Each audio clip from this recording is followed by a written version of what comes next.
സ്വർഗസ്ഥനായ ഞങ്ങളുടെ പിതാവേ, അങ്ങയുടെ നാമം പൂജിതമാകണമേ. അങ്ങയുടെ രാജ്യം വരേണമേ. അങ്ങയുടെ തിരുമനസ് സ്വർഗത്തിലെ പോലെ ഭൂമിയിലുമാകണമേ.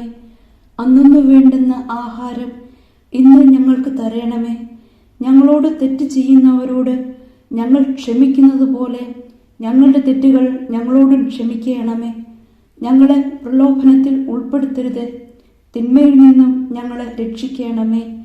ആമേൻ. നന്മ നിറഞ്ഞ മറിയമേ, സുസ്തി, കർത്താവ് അങ്ങയോടുകൂടെ സ്ത്രീകളിൽ അങ്ങ് അനുഗ്രഹിക്കപ്പെട്ടവളാകുന്നു. അങ്ങയുടെ ഉദരത്തിൻ ഫലമായ ഈശോ അനുഗ്രഹിക്കപ്പെട്ടവനാകുന്നു. പരിശുദ്ധ മറിയമേ, തമ്പുരാന്റെ അമ്മേ, പാപികളായ ഞങ്ങൾക്ക് വേണ്ടി ഇപ്പോഴും ഞങ്ങളുടെ മരണസമയത്തും തമ്പുരാനോട് അപേക്ഷിക്കണമേ. ആമേൻ.